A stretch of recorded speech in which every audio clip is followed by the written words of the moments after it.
Hi, my name is Althea. My mother once made me bleed over a dirty spoon. Then she laughed and said, "Drama again?" No apology, no concern, just a joke at my expense.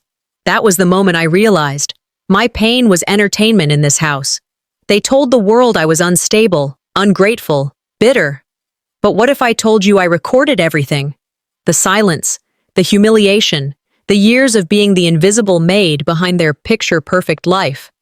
What if the real story wasn't what they said about me, but what they never wanted you to hear? Want to know what happened after I hit record? They say families are sacred, but what if your altar is a dining table and your sacrifice is a dirty spoon? It was early, barely 7 o'clock a.m., when the familiar rattle of pans clanged through the kitchen in Charleston. Toast burned, again, because no one ever reset the toaster timer but me. Branson sat slouched at the table, phone in hand, headphones in. Vera, my mother, was moving with the force of someone already looking for a reason to explode. I stood at the sink, rinsing off the last of the breakfast plates I had cooked. Branson had left half his eggs untouched, but was sipping orange juice like he'd done something noble.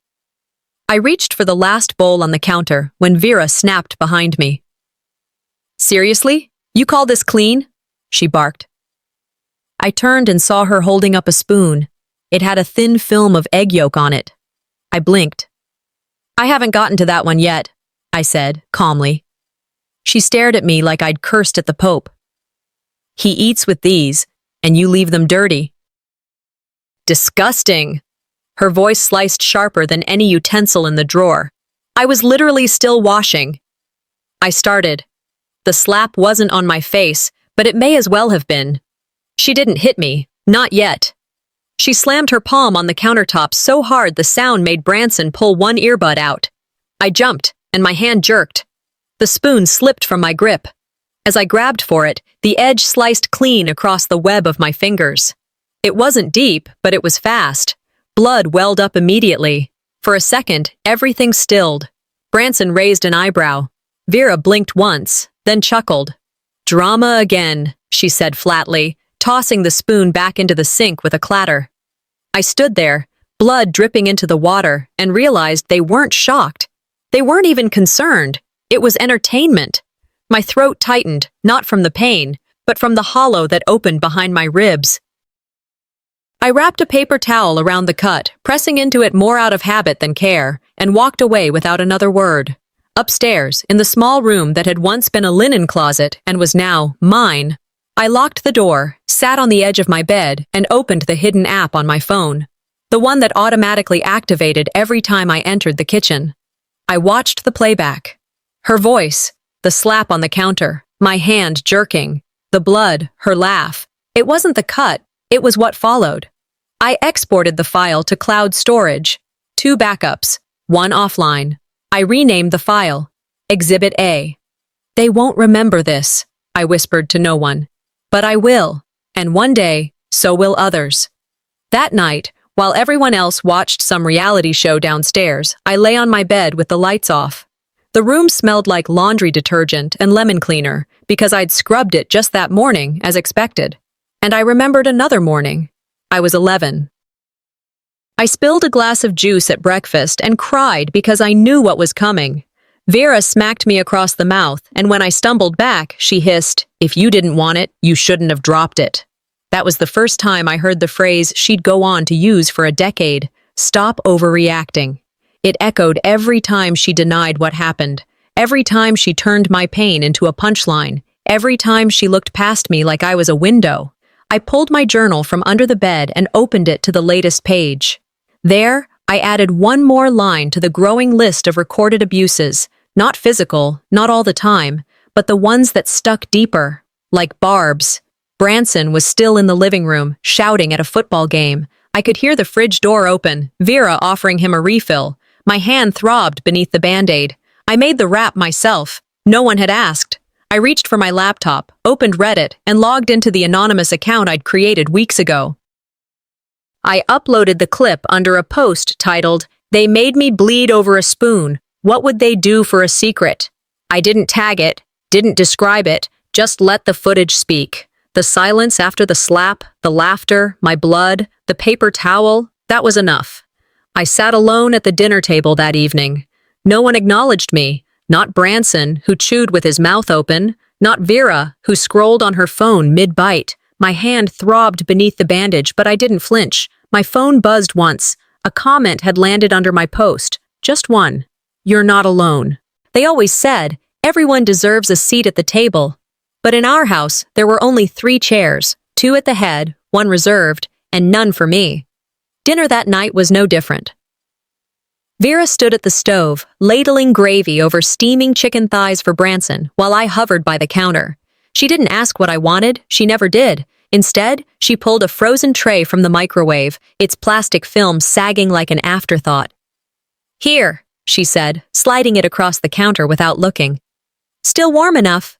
Branson didn't even hide his smirk. "She's lucky to be fed at all," he muttered, for no one and everyone to hear. Vera didn't correct him. In fact, she added, "You think obedience gets cold meals? No, it gets served first." I took the tray silently and leaned against the wall to eat. No chair in sight. They had 2 cushioned ones for themselves, one newer chair Branson got when he strained his back lifting a controller. There was never a 4th. People say you get used to these things. You don't. You just learn where you're not welcome and stop trying to sit down. After dinner, Vera tossed me a laundry basket as if handing off garbage. "Those towels better be folded the right way this time. Corners aligned. You're not new." "I've been doing it since I was 10, I said flatly. "Exactly," she snapped. "So stop acting like you need help. Honestly, you're not family. You're just someone who forgot to quit the job." I didn't flinch, not this time. But inside, her words carved something sharp. "You're not family." That night, as I sat on the floor of the upstairs hallway folding towels, I thought back to being 15. It was a Saturday, and Branson had been allowed to go to the mall while I stayed behind with a 3-page chore list. Vera had tapped the list against my forehead and said, "Earn your bed." Earn it. I'd scrubbed baseboards while my classmates posted pictures with smoothies and selfies. My back ached, but the real pain came from knowing no one expected me to be anywhere else.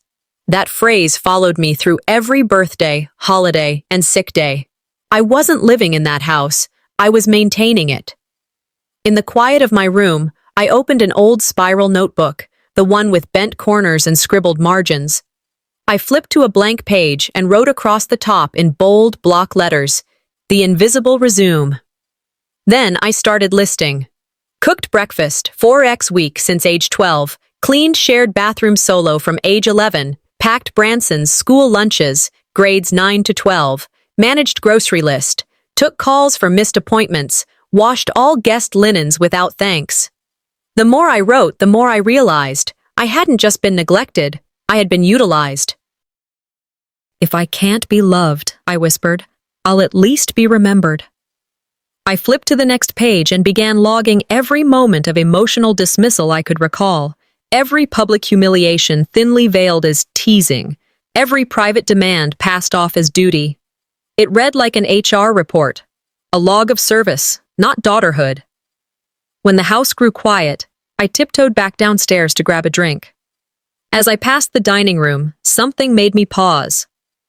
Branson's chair had a new cushion, black leather, quilted, a small lumbar pad stitched into it. He sat comfortably scrolling through his phone, feet on the table. There was still no chair for me. I turned, climbed back up the stairs, and opened the drawer where I kept my backup phone. Not the one they could check. The other one. The one with the encrypted apps, anonymous browsers, and offline notes. "If I'm not a part of this family," I whispered, "then I'll audit it like an outsider." I tapped open the spreadsheet titled Cost of Silence, slid the folder of images into the cloud, and double-checked the backups. I didn't sleep that night, because for the first time, I wasn't just surviving them. I was watching. There's a difference between being seated and being seen. One happens by habit, the other by heart. I sat at the edge of the dinner table that night, leg tucked under me like I was preparing to vanish. My plate rested on the table's corner. No one acknowledged my presence, not with a glance, not with a word. Just the soft scrape of Branson's fork against ceramic, the clink of Vera's glass as she poured herself another diet soda. Then came the knock. It was a neighbor, a woman from Vera's book club, Mrs. Hollingsworth.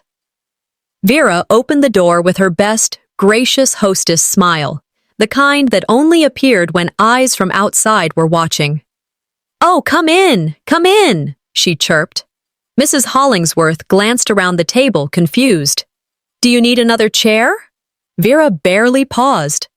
"Oh, she usually just grabs a stool." She was me. I was standing right behind her. The woman's eyes met mine briefly, then looked away, uncomfortable. I walked to the counter, pulled out the squeaky metal stool I usually use to reach the top shelf, and sat. My dinner was now colder than the room. Even the furniture knew its place better than I did. Later that evening, after dishes had been washed, by me, and the living room filled with the hum of Branson's video game, I sat on my bed and did something I hadn't done in months. I reached out.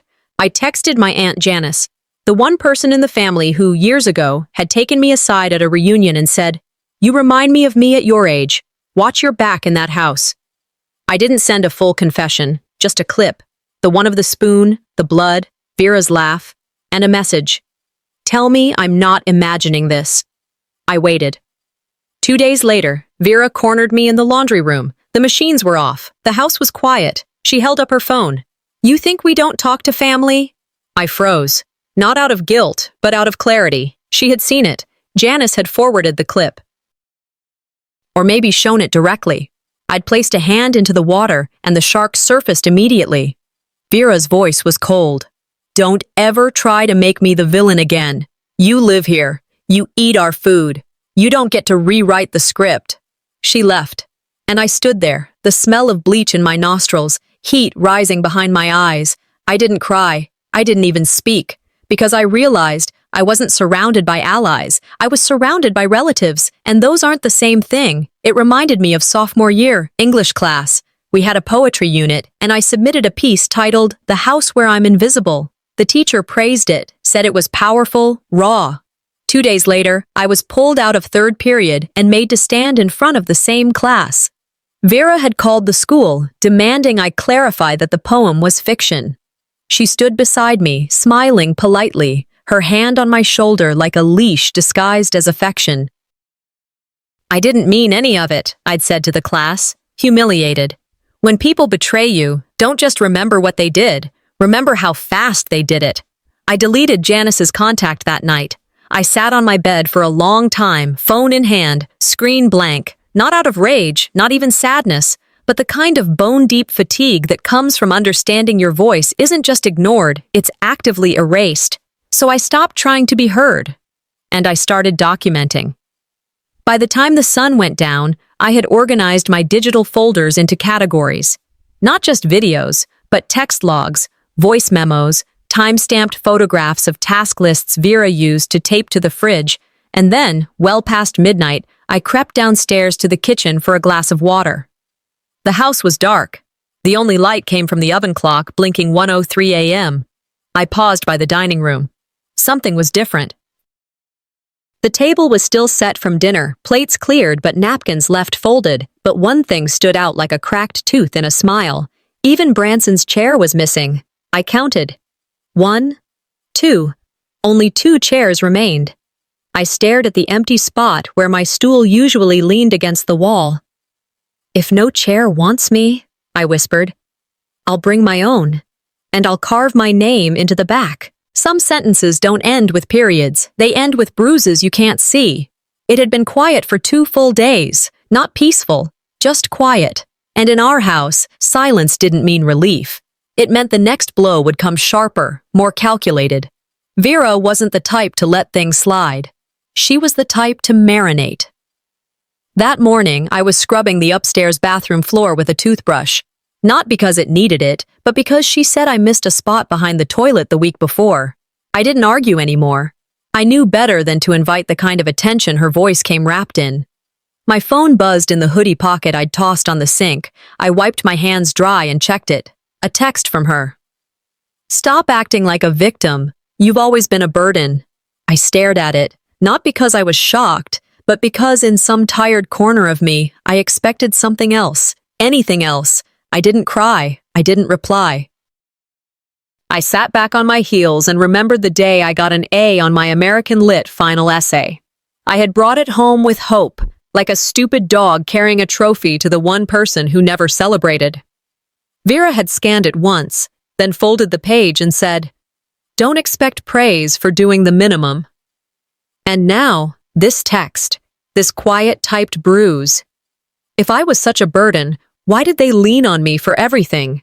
Why did they need me to run the errands, manage the calendar, refill prescriptions, monitor Branson's mood swings, remember what kind of syrup Vera liked in her coffee? I wasn't a burden. I was a system. I was the infrastructure. Later that evening, I passed by the stairs on the way to grab my coat. Branson's voice drifted from the kitchen. "So, carrot cake?" he asked. "Yes, his favorite," Vera replied brightly. "I already ordered it." I stopped halfway down and listened. "I'm thinking we surprise him Friday night. Don't tell him. We'll decorate after work." My birthday had been 4 days ago. I had spent it scrubbing grease off the stovetop. They hadn't said a word.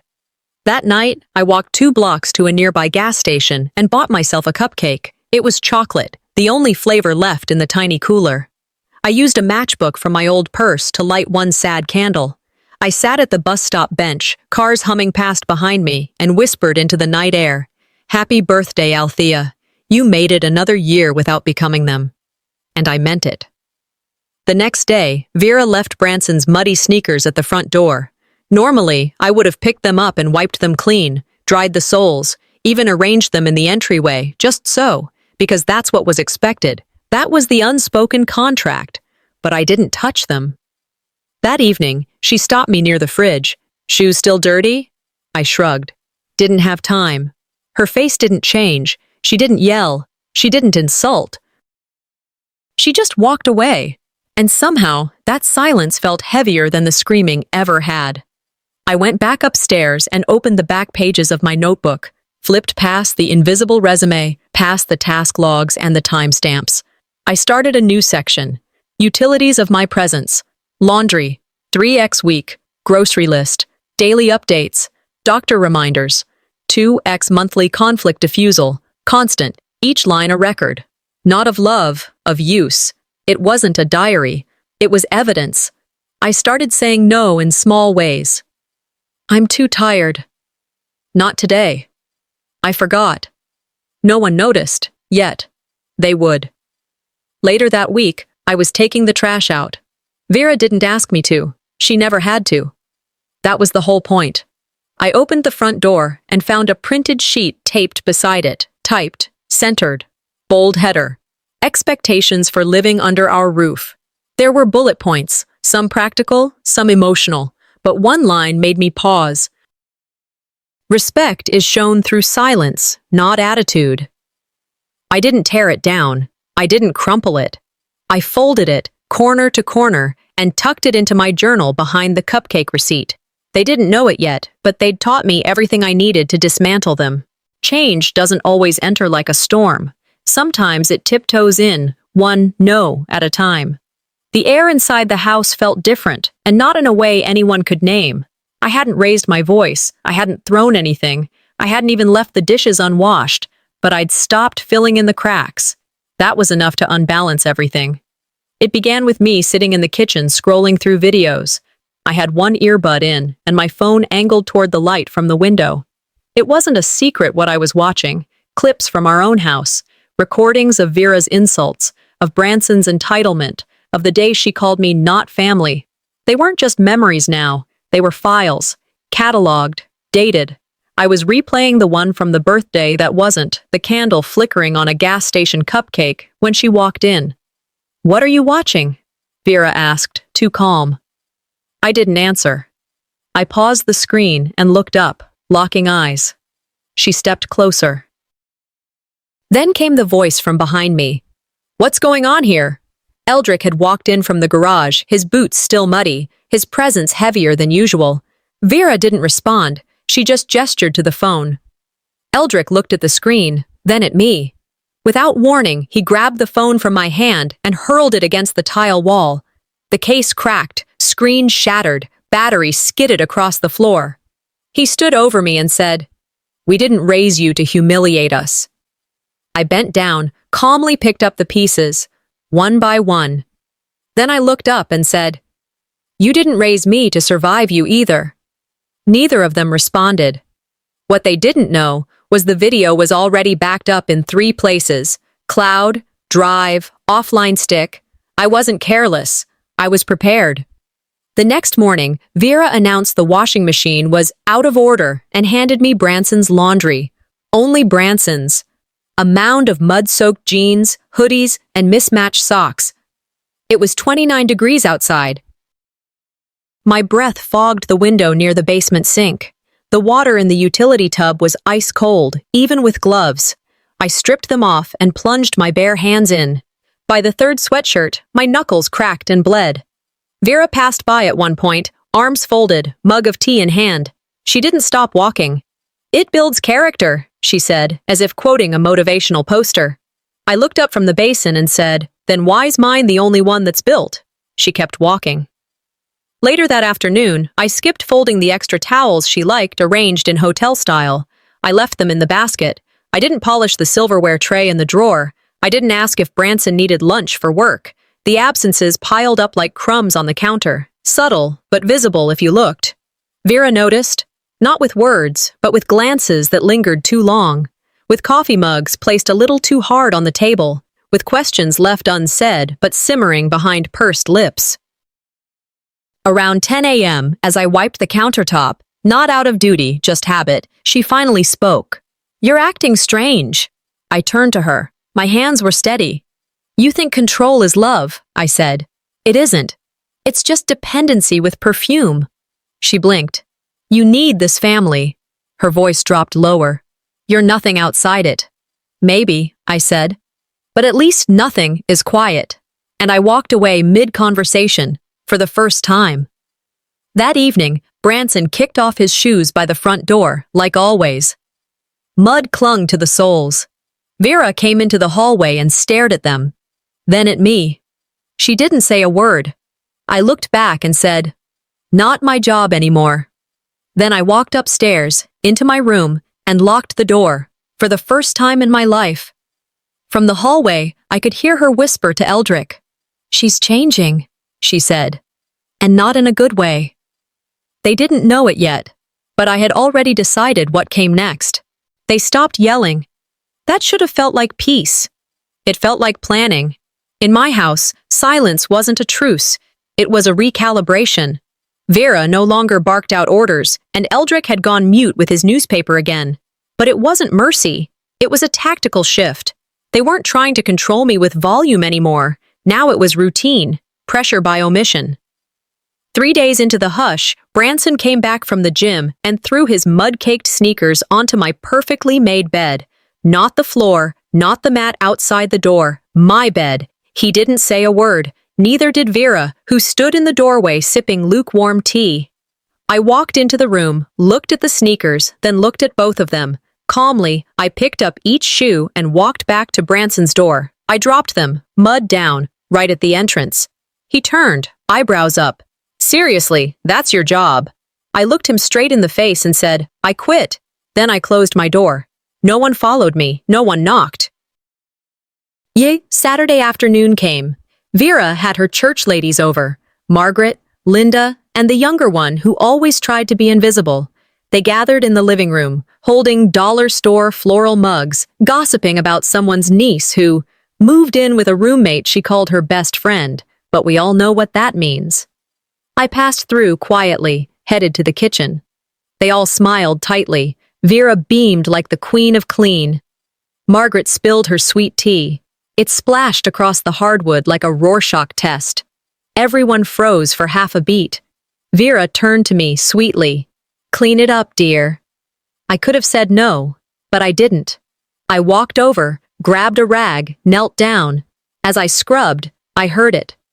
"She's so well trained," Linda whispered, not even trying to lower her voice. I stopped wiping, slowly looked up, caught her eyes and didn't look away. Her face faltered. Just a second. She looked at me like I was both the maid and the mirror. I finished cleaning and stood, It wasn't the kneeling that cut me. It was the laughter. I wasn't family. I was staff. That night, I started pulling the chore charts Vera had pinned to the fridge over the years, laminated ones, holiday lists, rotations that somehow only had my name on them. I found shopping lists where my handwriting filled in every item, cleaning logs, trash pickup reminders. I sorted everything into a folder, labeled it, evidence of belonging. Then I started tracking my time, 6 o'clock a.m., wake up, make coffee, 2 sugars, almond milk, unload dishwasher, 6:30 a.m., start Branson's laundry, 7 o'clock a.m., iron, Dad's shirt for Sunday service, 7:20 a.m., reset thermostat, Vera messed up, 8 o'clock a.m., fold towels, refill pantry list, check medical calendar, 15 hours. That was my daily average. The next day, Vera called my name from the downstairs hallway. Once, twice, 5 times. I didn't answer. I was in the laundry room, folding a sheet slowly. The dryer buzzer went off. I didn't move. That night, at the dinner table, she muttered under her breath, "She's been strange lately. Moody." Eldrick, chewing steak, said, "She's getting too old for free shelter." That was it. Nothing directed. No confrontation. Just passive threats, floating like smoke. I said nothing. Until the next night, I walked into the kitchen just as Vera set down her mug. She looked up, waiting. I met her eyes and said, "If you're going to start charging rent, I'll start invoicing back pay." She froze. Eldrick's fork hit his plate. Branson choked on his soda. No one spoke.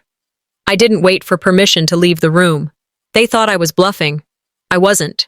In this house, smiles were never innocent. They were weapons with veneers. Things had gotten colder, not louder. No more accusations hurled across the hallway. No doors slammed. Just a steady, eerie quiet that blanketed the air like a tarp over something decomposing. That kind of silence wasn't peace. It was strategy. They were planning, watching. So was I. That afternoon, my phone buzzed with an unknown number. At first, I thought it might be a spam call or one of Vera's weird manipulations. But then I heard her voice. "Althea?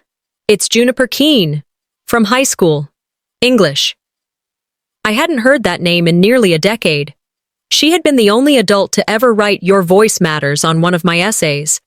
I think it was you, on Reddit, the video," she said gently.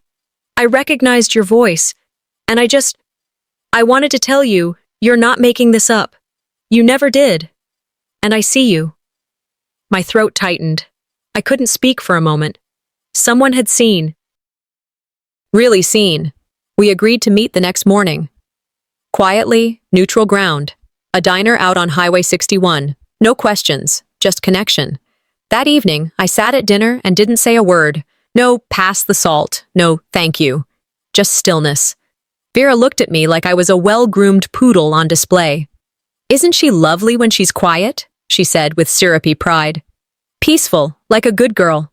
Branson, chewing open-mouthed, snorted. "Maybe she's finally learned her role." My hands didn't tremble because I was afraid.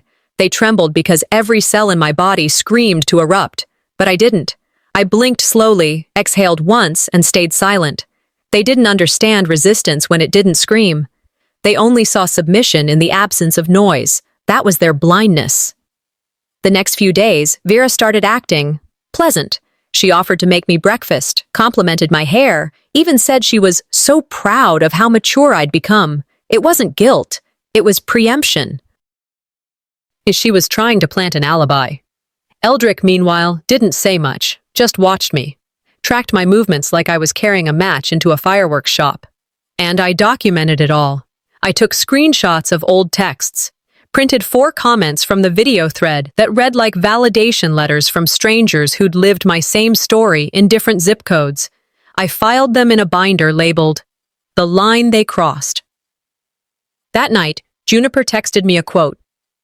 "Some people will hate you for breaking the silence they used to control you." I didn't reply. I just stared at it for a long time, memorizing the cadence of the truth. It was late when Branson barged into my room. No knock, just thunder. "Did you seriously post that crap online?" he snapped. Mom says you're ruining her reputation. He stood there, breathing hard, hands clenched. I didn't flinch. I didn't raise my voice. I leaned back in my chair, looked him dead in the eye and said, then maybe she should have protected her character instead of her image.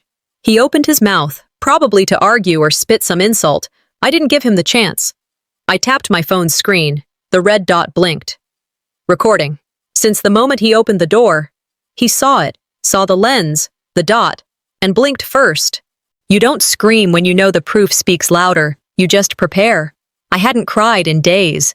My tear ducts had clocked out, but my printer hadn't stopped humming. I'd printed pages until the ink ran dry, not for confrontation, for record-keeping, for legacy. It started with an email. Vera had forwarded a confirmation message from a church committee, but she'd forgotten to remove the original thread. I clicked back, not expecting much, and found something I wasn't supposed to see. Attached was a PDF. Branson Doyle, college application packet. I opened it. I knew the writing. I knew every phrasing in that essay because it was mine. My GPA, my hours volunteering at the senior center, my community service form scanned into a new file and renamed. She had taken my work and handed it to him, just like that, my chance, my voice, rebranded, sanitized, assigned to someone who hadn't lived it. I printed both versions, the one I submitted junior year and the one refiled under Branson's name. The label on the folder I slid them into, academic theft. Later that night, I opened an anonymous Gmail I'd created months ago. The subject line was simple. Academic misrepresentation, urgent. I didn't rant, I didn't vent, just attached the two versions side by side, highlighted identical phrases, pointed out the mismatched timestamps, no signature, no bitterness, only the line. Please review the attached records. The truth is in the details. I clicked send. Then I waited. 2 days passed. Nothing. Then an automatic reply from the University Conduct Board. We've received your concern and will begin internal investigation. Vera was unusually still that morning. Eldrick stirred his coffee with a spoon, but didn't drink it. Branson stomped through the kitchen like a cartoon storm cloud. I don't get it, he grumbled.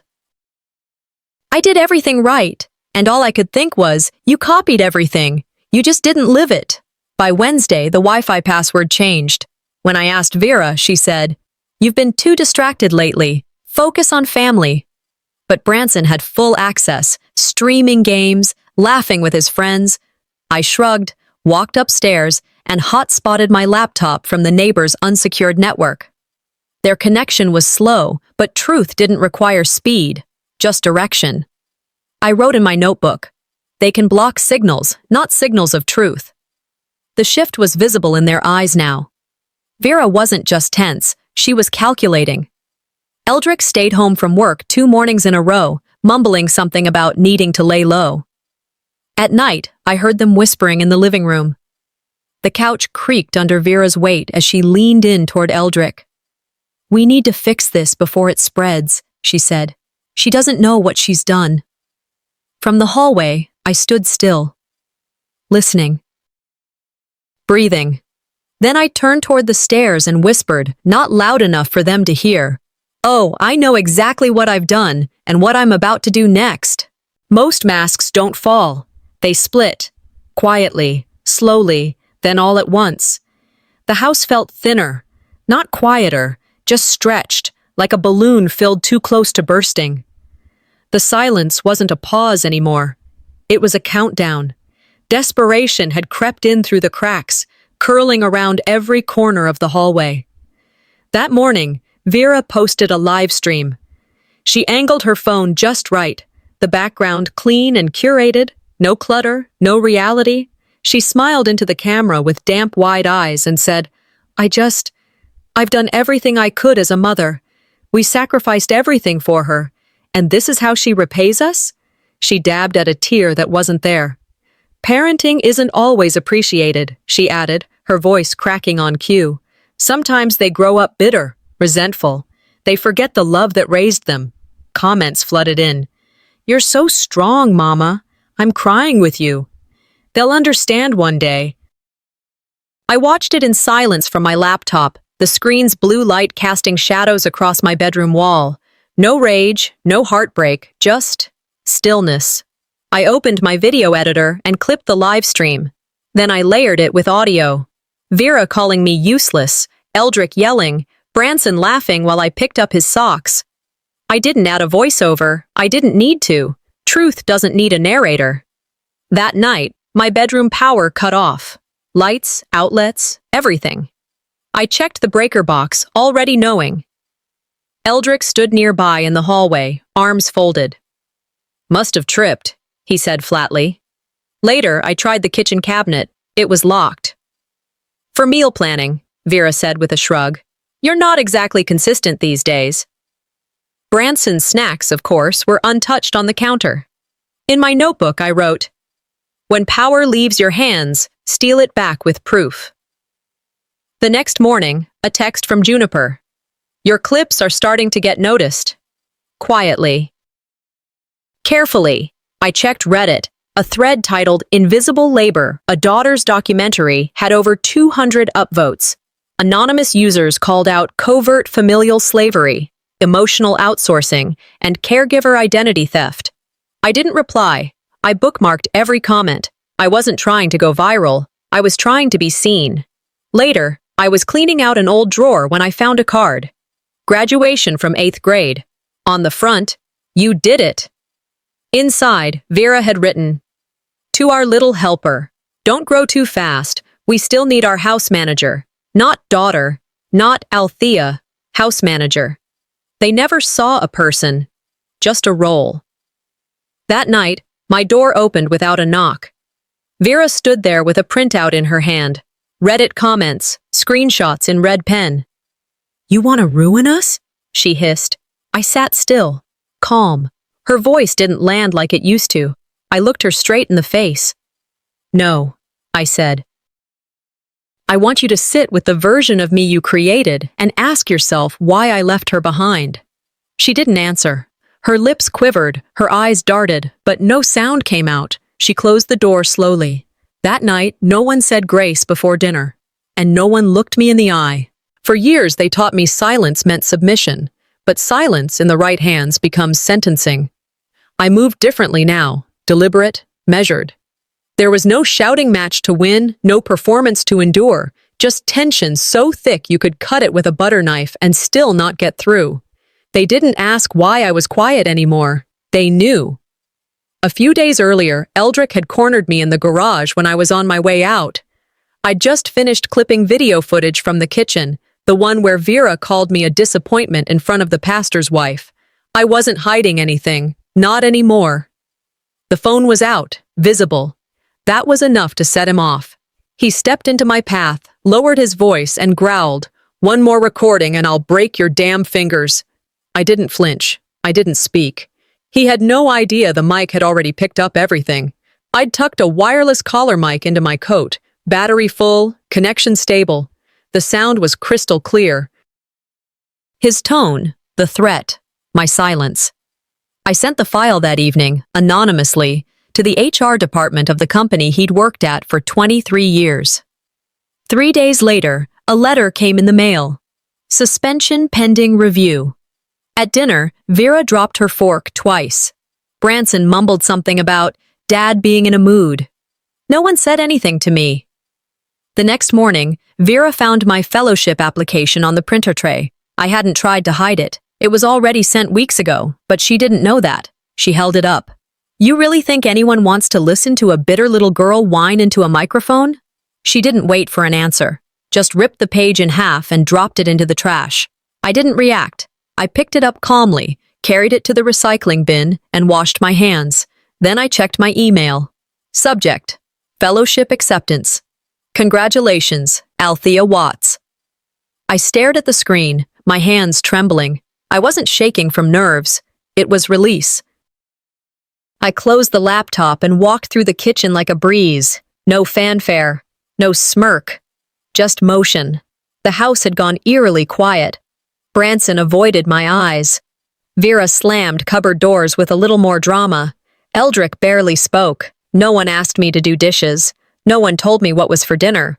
I watched dishes pile in the sink. Laundry baskets overflowed. Branson left late for class 2 days in a row. Eldrick skipped dinner for 3 nights. One morning, Vera whispered to someone on the phone. I think it was a friend from church. She's changed the energy in this house. She wasn't wrong. And the best part? I hadn't raised my voice once. That evening, I opened my inbox to a message from Juniper. Subject, podcast invitation, campus radio feature. The body read, we'd love to have you tell your story anonymously. We'll protect your identity, but we want the world to hear your voice. It matters. I sat at my desk, pulled out the binder labeled receipts, and placed it gently on the table. Inside, screen captures, transcripts, audio files, handwritten notes on every incident I'd cataloged. I touched the corner of the binder and whispered, You want quiet? Let me show you what silence built. People think walking away is cowardice. But staying in a war that only wants you bleeding, that's surrender. I woke up early, not from noise, but from knowing. I wasn't anxious. I wasn't afraid. There was no big decision left to be made. It was already done in my mind. I was leaving. There was no suitcase flung open, no rushed packing, no dramatic sobbing against a window pane.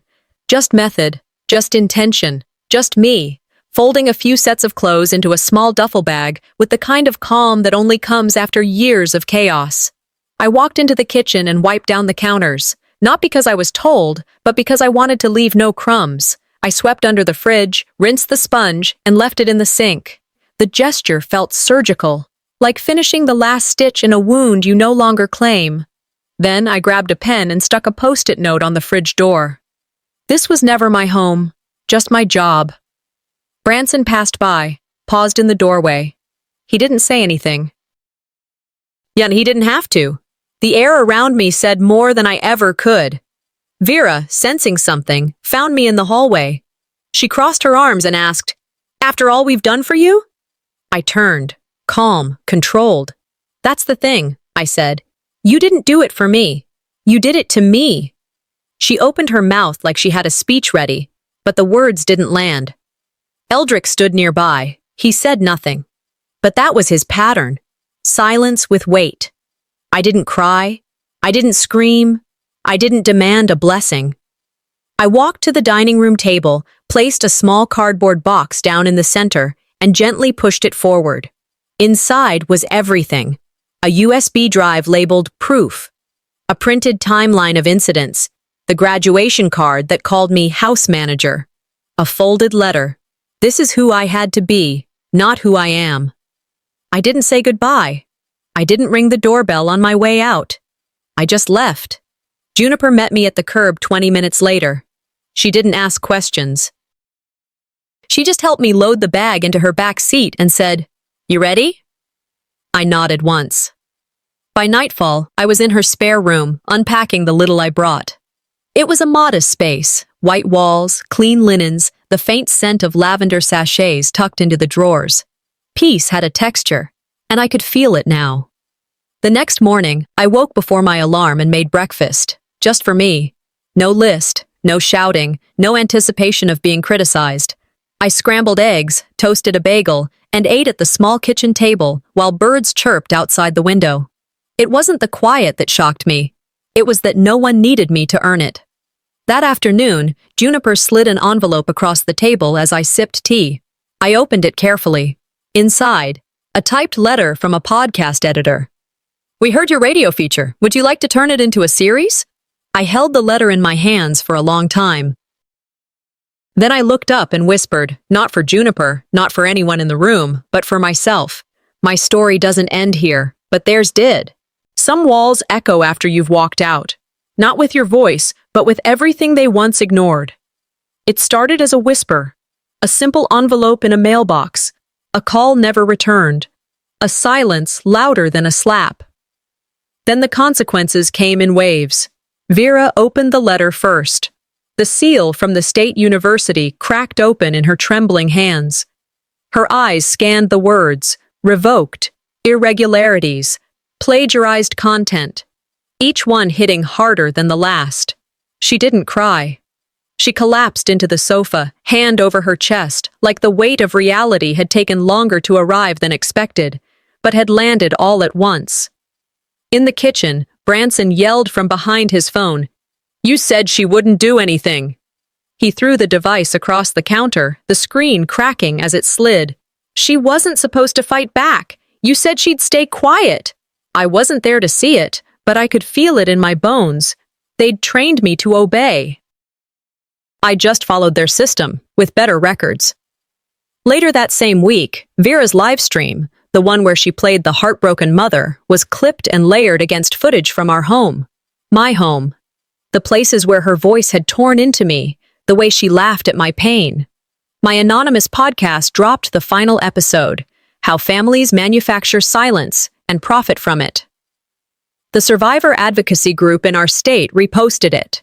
The church board requested her resignation quietly. There was no letter, no confrontation, just silence, the kind that stings. Branson's name, once clean, became a meme in gamer circles. Screenshots of his falsified achievements surfaced. His user handle was mocked in forums.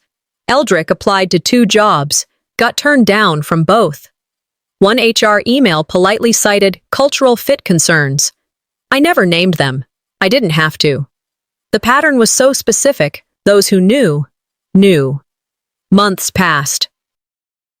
My new apartment was nothing grand. 2 rooms, laminate floors, a tiny balcony that overlooked a grocery store parking lot.